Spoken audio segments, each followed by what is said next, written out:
Parte 12 de la revisión de Los Cuatro Fantásticos de John Byrne. En este número tenemos el anual número 19 y también está el anual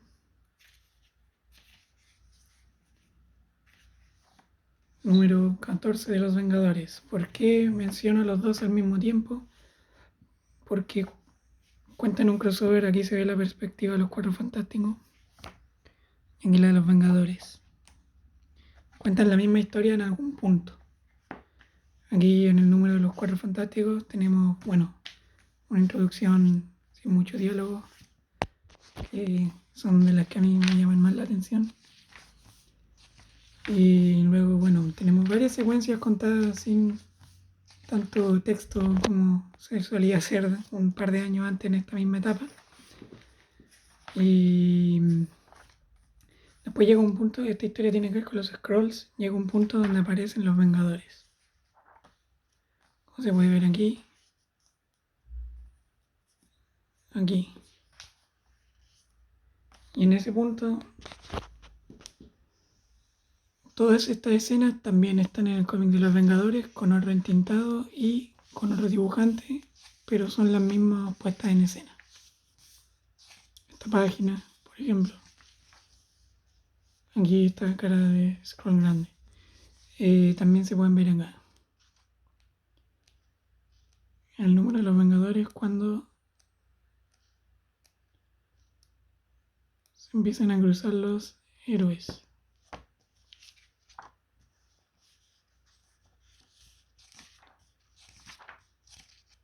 Aquí, cuando aparecen los Cuatro Fantásticos, estas escenas son exactamente iguales. Aquí se puede ver mejor con distinto coloreado y un dibujante diferente, pero la misma puesta en escena. Entonces, tenemos aquí donde se dan la mano, aquí también. Donde aparece ese scroll ahí en amarillo, igual. Y eso es bastante curioso, los diálogos se siguen manteniendo igual. Acá está esta misma escena con otro coloreado. Entonces es un experimento donde si compras cualquier número vas a tener en parte la misma historia, solo que en una se ve la perspectiva, todo lo que llevó a la historia al cruce por el lado de los Cuatro Fantásticos y su resolución para ellos, y también lo mismo pero para los Vengadores. Experimentos que hizo Marvel, que a mí al menos me resultaron curiosos. En este número tenemos el regreso de la Fuerza Fénix, el regreso de Jean Grey, que hasta el momento parece que en esta época había muerto, creo, en X-Men. Y es curioso porque, siendo que es una trama de X-Men,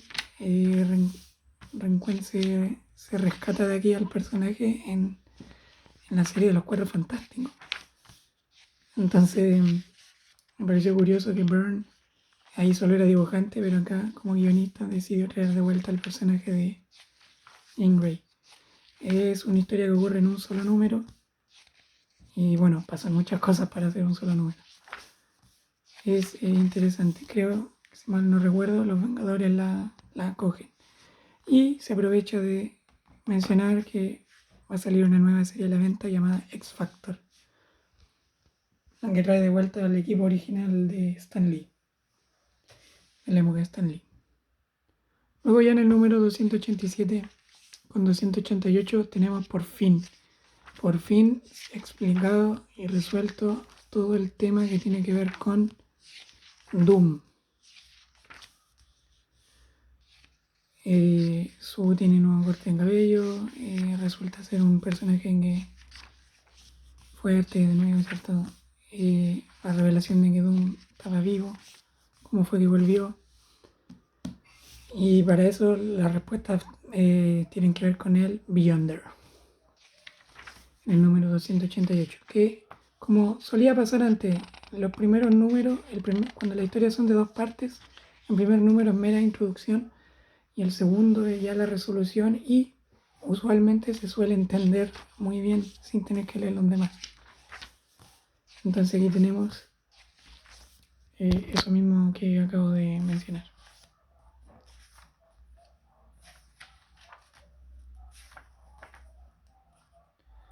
La resolución de esta trama, que yo creo vale la pena revisar por su cuenta, también es uno de los números notables porque explica muchas cosas, como por qué Doom estuvo en la Secret War 1, por qué, o sea, si Doom murió, cómo pasó eso, si regresó, cómo fue que regresó, de verdad es él.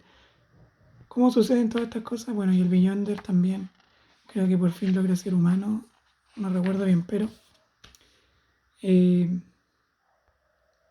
sí es uno de los números importantes porque ocurren cosas importantes, pero también entretenidos de leer. Número 288. Ya en el número 289 lo que tenemos ya es casi una despedida de Byrne en la etapa. Aquí Byrne comienza nuevamente como pasó en el arco anterior de 6 números, donde en realidad eran micro arcos de 2 números unidos todos juntos. Aquí también ocurre lo mismo. Tenemos una historia que tiene que ver con Anihilus, que en la etapa de los viajes a la zona negativa y Blastar se habían creído a los dos personajes quizás muertos, y aquí resulta que Blastar no estaba nada muerto. Nick Fury aparece en esta oportunidad, en esta historia. Se necesita a Reed Richards para realizar una misión y con eso tenemos el regreso de Anihilus renacido. Esa historia alcanza su... esta muy buena primera página. Título bien grande, corto, los colores. Tenemos a Nihilus renacido y una batalla en lo que es la zona negativa.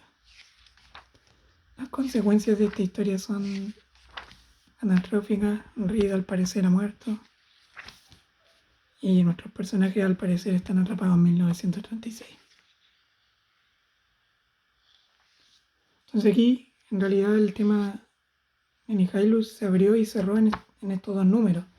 Pero de nuevo tenemos lo que había mencionado, que es un cliffhanger que nos abre una nueva incógnita que se va a desarrollar aquí con nuestros personajes tratando de pasar desapercibidos en el año 1936. Pero entre medio podemos ver que ellos vuelven al presente. Entonces no es solamente un viaje en el tiempo lo que está pasando. ¿Qué es en realidad lo que está pasando? Otro de los puntos interesantes aquí es este repaso que se hace a la relación de Sue y Reed, donde se menciona que Sue a sus 12 años le interesó a un joven universitario que se estaba quedando en la casa de ellos. Que bueno, años después se terminaron casando. Creo que eso se le ha hecho un retcon en la época moderna. Igual es un poco una lástima. Pero, bueno, sí, hay de todas las... Sí, la verdad hay cosas que no eran comentadas todo el tiempo. Entonces, estos son puntos interesantes para desarrollar quizás más adelante y parece que no se hizo. Tenemos la inclusión de este personaje que al parecer tiene que ver con todo lo que está pasando. Y finalmente, aprovechando el año en el que está, Nick Fury decide ir a emprender una misión de matar a Hitler. Muy buena portada. Y donde dice Nick Fury va a matar a Hitler, debemos detenerlo. ¿O debemos? Sí, bien interesante el número. Aparece Hitler aquí dibujado por John Byrne. Y de nuevo tenemos un arco de 2 números donde al final se revela un poco la verdad. Lo que pasó en el arco anterior de 2 números donde creíamos que Reed estaba muerto. Y que fue lo que en verdad terminó sucediendo. Hay varios giros interesantes con el personaje misterioso que apareció. con el que She-Hulk entabló cierto nivel de amistad. Ya finalmente, como despedida, Byrne inicia un nuevo arco en el cual solo guioniza la primera parte, donde tenemos esta especie de campo de fuerza negro en que nadie puede entrar, pero al parecer donde pasan un segundo en la Tierra nuestra, adentro de este espacio negativo es décadas, años. Y aquí los Cuatro Fantásticos logran entrar y descubren un mundo donde hay estatuas de ellos, salvadores. Resulta que este es un... Roger Mackenzie termina el arco y resulta que los guiones bajan un poco de nivel comparado con el primero que guionizó Byrne, a pesar de que la historia es la misma. Tenemos el mundo del futuro inspirado en lo que fueron los Cuatro Fantásticos, solo que este mundo no sabe que está aislado del mundo real y creen que ellos eran el mundo real. Finalmente esto tiene que llegar a solucionarse de alguna forma, pero esa es la premisa básica. Los Cuatro Fantásticos encuentran un mundo que los venera, donde creen que todo desapareció menos ellos, y eso no está bien, y tratar de convencerlos de vuelta está difícil. Ya luego se asegura que va a volver Ben Grimm, pero eso ya no ocurre en lo que es la etapa Byrne.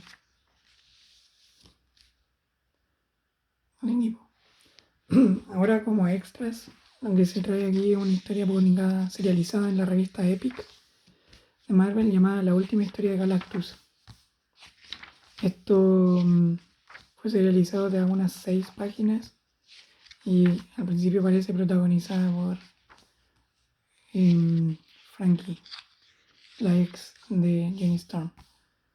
Me gusta cómo está coloreado y me gusta que trata de probar otro tipo de paneles para mostrar que este es un cómic distinto, no convencional, no mainstream. Pero el guión en sí no lo pude aguantar.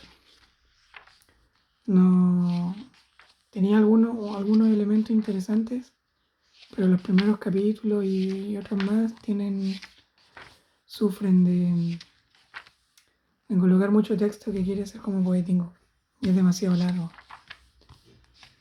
Creo que la historia sufre por eso, a pesar de que tiene una premisa interesante, además de no estar terminada. Le faltaba un solo capítulo, pero la revista Epic Marvel no la siguió publicando. Le quedaba un solo número a Epic y no salió en imprenta. Entonces finalmente esta escena es como interesante, un diseño de varias cosas, y finalmente quedó inconclusa. Aquí el anuncio de que iba a terminar, pero no terminó. Después ya tenemos un what if, que hubiera pasado si los Cuatro Fantásticos no hubieran obtenido sus poderes dentro de la línea what if de Marvel.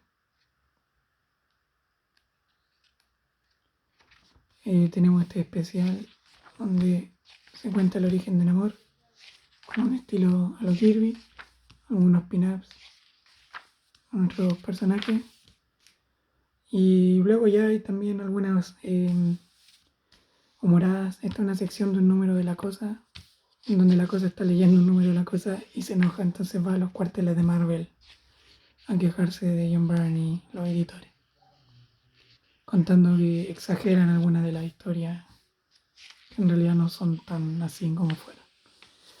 A mí me gustó harto, es bien graciosa. Es bien graciosa. También aquí donde el logo de Superman nunca es Superman, pero obviamente es Superman. Es gracioso porque John Byrne después se hizo cargo de Superman. En la revista What The tenemos esta historia donde aparece este personaje llamado Superman y se cruza con los Fantastical Four. Tenemos Lex Luthor, Doctor Doom, son enemigos, también tono humorístico. Creo que esto está dibujado por el mismo John Byrne, entonces también resulta interesante ver cómo es capaz de cambiar de estilo. Para otro especial de Navidad tenemos de nuevo humor, donde cambia su registro de dibujo para que tenga sentido con lo que es el humor. Y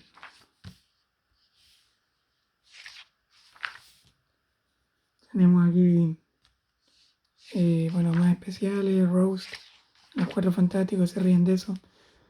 Aquí un cómic protagonizado por el mismo John Byrne que muestra que dibuja tan rápido que no dibuja fondos y también quema los papeles, porque dibuja muy rápido. Y también algunos editores de la época con John Byrne.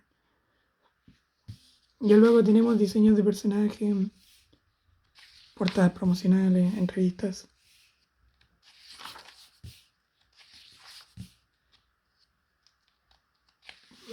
Que son todo un añadido extra. Esta es la portada que inspiró el número de She-Hulk, que también es de los que más, bueno, este pin-up, que inspiró el número. Algunos trazos de Byrne sin colorear, diseño de personaje, promocional, cómo dibujar a la cosa. Y más que nada eso, hubiera sido bueno que incluyeran quizá un manuscrito de cómo iba a terminar la última historia de Galactus. Que un poco lástima que eso no se hiciera, aunque creo que está en internet por ahí. Y más portadas que no son hechas por John Byrne y aparecen los Cuatro Fantásticos, por eso se incluyen aquí. Pero no son de la serie en sí.